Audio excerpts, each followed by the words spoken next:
Hey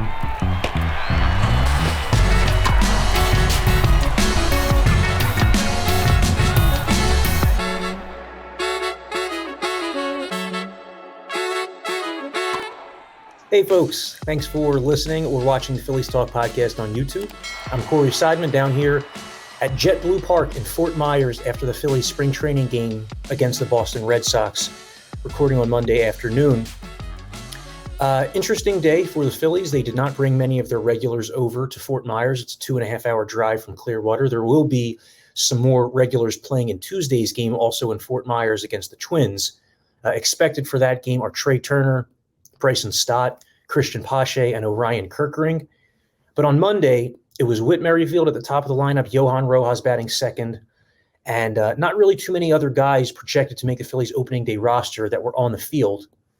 But first, let's talk some, big picture stuff. So the Phillies have obviously added a lot of pitching depth dating back to the winter. They've obviously added a key player in all this in Whit Merrifield, who figures to serve a variety of roles for the Phillies. And Merrifield hit a home run on Monday over the replica Green Monster at JetBlue Park.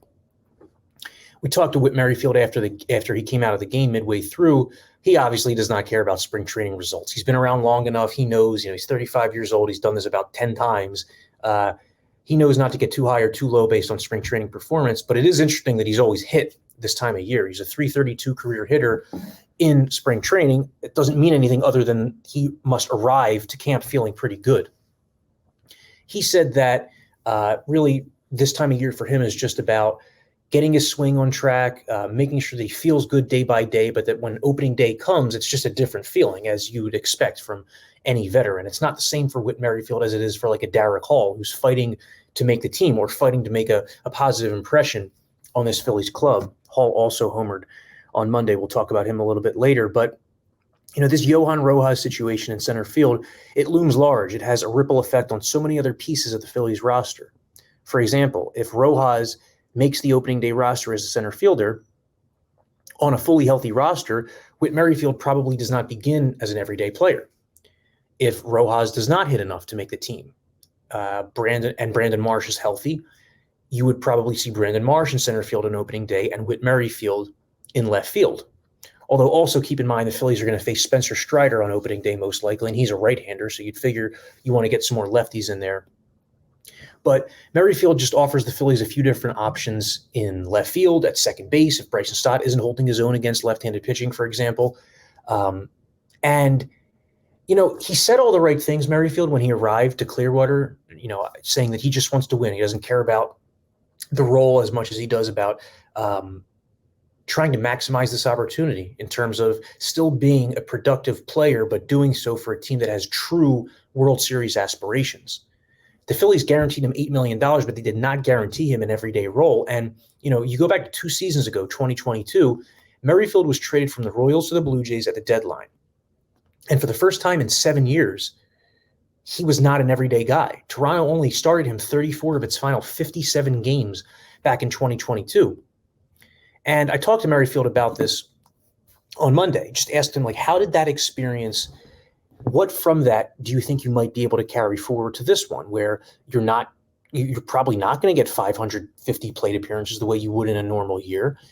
And Merrifield pretty much said that when he got to Toronto in 2022, he felt like it was 2015 all over again, and he was having to reprove himself to his team. In 2015, it was trying to make the Royals team out of spring training. In 2022, it was trying to show Toronto that he still had it. He was still capable enough to play every single day, not once every 3 days. And he said, with Toronto at first, it was almost like you would get 2 at-bats a series and you put so much weight into them because they loom so large over your playing time with the team. And he kind of learned not to put as much stock into those, to control what he can control. But he said, with Merrifield speaking, I've learned over the years that I'm versatile enough that if I play well, I'm going to find my way in the lineup. And that's really what it comes down to. If Merrifield plays well, he will earn that playing time. And it might not be starting every day, but he's going to come into games midway through. He's going to be a defensive replacement. He's going to be a pinch runner. He's going to help the Phillies in a variety of ways. Derek Hall also went deep on Monday. You think back to a year ago at this time, And Derek Hall was in a position to make the team, not only make the team, but carve out a lot of playing time. Bryce Harper was recovering from Tommy John surgery, so there was an open spot in the outfield. There was also the DH spot if Kyle Schwarber played left field. There was also first base because of the injury Rhys Hoskins suffered tearing his ACL. So Hall, around this time last year, there was a ton of opportunity, and there was, he was looking at it like, this is my chance. Like, this is my chance to carve out not an everyday role, but just a role in the major leagues. And it didn't work out for him. He suffered a hand injury the first week of the regular season on a slide at second base at Yankee Stadium, and it really set him back for most of the year. Did not make the impact he wanted to make in the major leagues, but he did, after returning from that injury in the summer, he did go on a roll at AAA. I mean, he hit 300 plus at AAA, and if you look at his last 2 months, it was like 330 with power, which he's been a power guy throughout his minor league career, but he hadn't been a guy who could hit for average as well, talking about Derek Hall. He's a really down-to-earth guy. He recognizes that the opportunity is not the same for him as it was last year. And right now he's just focused on putting together good swings, putting together good days. He wants to make a decision on the Phillies difficult. He is one of many guys, Derek Hall, fighting for what looks like one bench job. I mean, think about this. You have Hall, Pache, Jake Cave, Cody Clemens. You even have like darker horse candidates like Cal Stevenson and David Dahl, all fighting for like one spot. It's like 6, 7, 8 guys fighting for the equivalent of one job on the bench. So it's going to be fierce competition. There aren't a whole lot of roster battles going on with the Phillies in this camp, but that final bench job is one of them. The other being, the bullpen. Weston Wilson, by the way, another guy to throw into that mix, a guy who performed last year in the minors with 32 stolen bases and 31 homers at AAA, also reached base in 11 of his 22 plate appearances at the big league level. Weston Wilson can play first, third, left, and right. So, I mean, another guy to just keep in mind, keep in the back of your mind, as just someone who could help the Phillies at some point this season. And we put so much focus on that opening day roster, but in the grand scheme of things, the opening day roster is not as meaningful as just how a roster evolves throughout the season, right? Like the last 2 years, 2022, 2023, the Phillies used a combined 100 players, 56 one year, 44 the other year.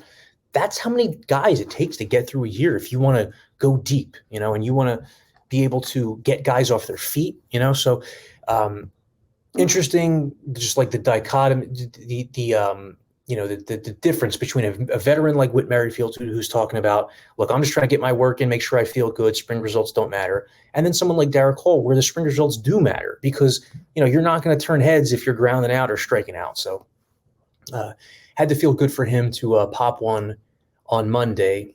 The game was started by David Buchanan, who's also an interesting story. David Buchanan, who was with the Phillies a decade ago. I joked that, 10 years ago, he might be looking around that spring training clubhouse like, oh, that's where Jerome Williams, that's where Aaron Harang sits. And now Bryce Harper sits there. I'm not saying it's the same locker, but clearly a much different phase the Phillies are in than they were when David Buchanan was here last. He went over to Asia. He pitched in Japan. He pitched in Korea, was very successful over there, kind of found himself. Low threes ERA, ton of innings for David Buchanan. Comes back, signs a minor league deal with the Phillies, and he pitched against the Red Sox on Monday, started their third game of the spring.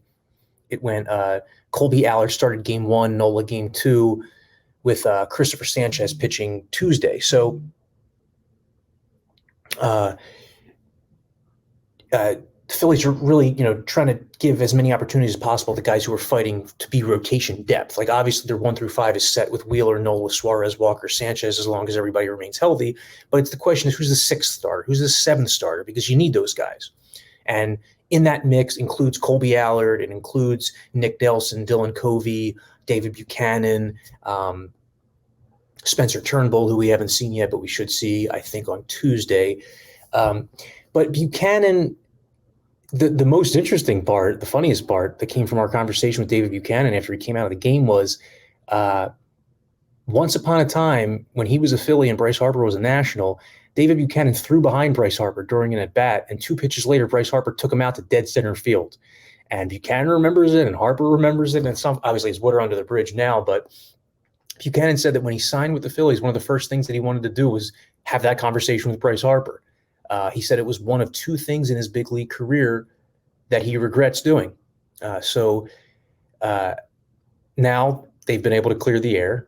Harper has like this photographic memory of every at-bat that he's ever had. So it's not surprising that he recalls that one, especially considering he was able to win the at-bat with a bomb 2 pitches after Buchanan throws behind him. But Buchanan himself, he walked a batter on Monday, and he's a guy who prides himself on like command, being able to throw his pitches to all 4 quadrants of the plate. He said afterward for him, it's just a matter of like not thinking too much, not trying to be too fine, trusting his stuff, trusting his ability to command the baseball. It's something you hear a lot from, finesse guys who aren't power pitchers who don't throw 98.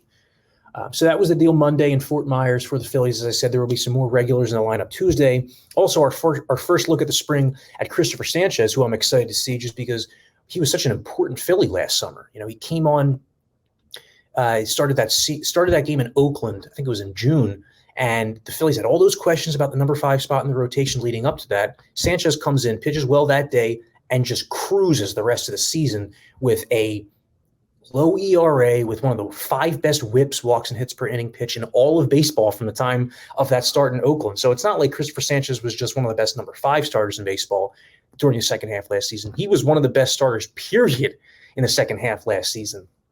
And so the question is, how real was it? Is he able to translate it to this year? Do the walks still remain as low as they were last summer? Because when Christopher Sanchez was a minor leaguer in the Tampa Bay Rays system, and even after the Phillies acquired him from Tampa Bay, that was the problem in the minors, was like 1 walk every 2 innings, 4.5 walks per 9. And most guys cannot be successful long-term big league pitchers if they're walking that many batters. Sanchez fixed that issue. Now he enters 2024 in a totally different spot than he was in 2023. A year ago, he was trying to make a team. He was dealing with a triceps injury in camp that really delayed his season. Even when the season began, he was then ramping up slowly. Whereas now he has a spot carved. He's healthy. He's confident, more confident than ever before. Baseball is back, and there really is nothing like a home team advantage. That's why Team Toyota makes an obvious choice for your next vehicle purchase or service. With their MVP pricing guarantee, teammates reward program, and streamlined customer experience, their award-winning sales and service departments are there for all of your vehicle needs. A home team advantage is nothing without family and community. Their employees are part of the family, part of your town, and we're all part of the team. Visit teamtoyota.net and choose one of their 3 locations in Langhorne, Glen Mills, or Princeton.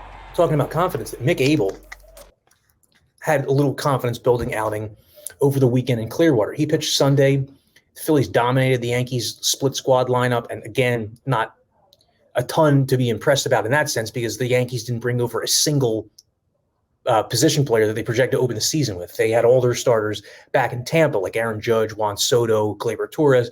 The most accomplished hitter the Phillies faced in that game was like Greg Allen. So you're not putting too much stock into what you saw in that first game in Clearwater, but Mick Abel came in through 96, had good command, and he spoke last week about how the key for him, Mick Abel, this year is the walks, cutting that walk per 9 in half if he can. He, again, like Christopher Sanchez, Mick Abel's a guy who's walking like 1 batter every 2 innings. He's the Phillies' top pitching prospect that's healthy. Andrew Painter's going to miss all of 2024 after undergoing Tommy John surgery last July, but Abel, this is a crucial year for him. He made 1 start at AAA to end last season, and he figures to spend much of this year at AAA. But the Phillies have also shown that if you perform, it doesn't matter how young you are, they might call you up under this regime. They wanted to put Painter in the rotation if he earned the job last spring. He was 20 years old. Mick Abel's older than that now. I think he's 22. And, this is a guy who came out of high school, was viewed as the best high school pitcher in his draft, and still pretty young. If he went to college, for example, and this would be right around the time that he's getting drafted last year, this year. So still a ton of upside in Mick Abel. The Phillies still have high hopes for him, and he's going to be a guy worth tracking, all throughout this minor league season. You look at what he did last year, Mick Abel, whenever he had low walk totals, he pitched really well. His 2 best outings of the year, April 29, May 5th of last season in AA, no walks in both games, went 6 innings both times, allowed 1 run both times. And the stuff is good enough that he's going to be able to miss bats. It's just, is he able to pitch with conviction and have a good idea of commanding the zone and when to not be in the zone, right? Because that's also a problem. You think back to like the things that have hurt Aaron Nola over the years. Sometimes it's being over the middle of the plate on an 0-2 count or a 2-strike count. So that's something that Abel has his eyes on this year, is being able to bring that walk total down and see if he can turn some heads, impress some people, and maybe he finds his way to Philadelphia by September. It wouldn't be out of the realm of possibility to have a young guy like that come in and potentially help you as a bullpen piece. Again, talking about the bullpen, though, not a ton of jobs up for grabs. Pretty much 6 out of the 8 spots are solidified. You have Jose Alvarado, Jeff Hoffman, Gregory Soto, Sir Anthony Dominguez, Matt Strahm, Orion Kirkgren. That right there is 6 guys.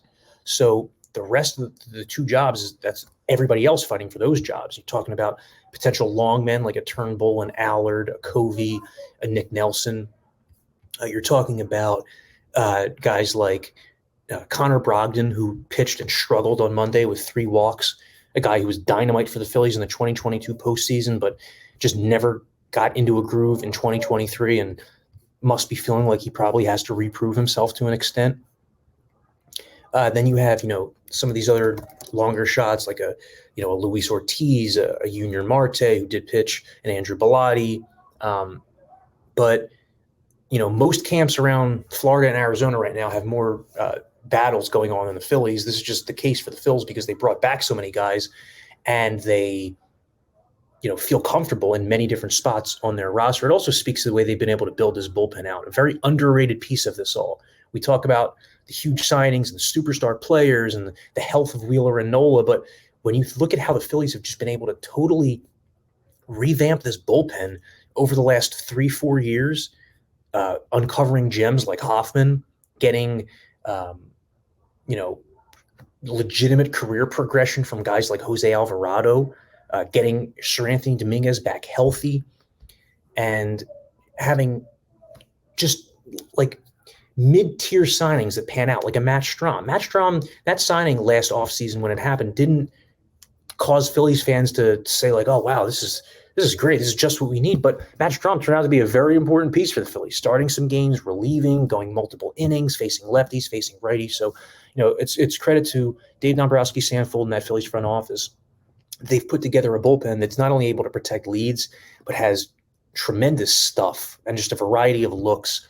3 lefties you can trust in Alvarado, Soto, and Strahm, 3 righties you can trust in Hoffman, Dominguez, and, 2.5, Hoffman and Dominguez, and then Kirkgren still needs to kind of show that he can do it for 6 months, right? Not just, over a couple weeks. But we saw last September that Kirkgren's breaking ball is just an elite pitch. And if he can throw his fastball more, if he can keep hitters off balance, not knowing what's coming next, and if he can just figure out a way to expand when it makes sense and be in the zone when it makes sense, the stuff itself is going to enable him to have a lot of success over Ryan Kirkgren. So that's the story today from Fort Myers, Phillies, Red Sox. They have the Twins on Tuesday, and then they're back in Clearwater on Wednesday. And that game Wednesday, it's on NBC Sports Philadelphia, and it's going to be an exciting one because a bunch of Phillies regulars should be in the lineup for the first time. Bryce Harper, JT Realmuto, who have been eased into camp, and then Alec Bohm, who's dealing with neck spasms. He also might be in the lineup on Wednesday as well.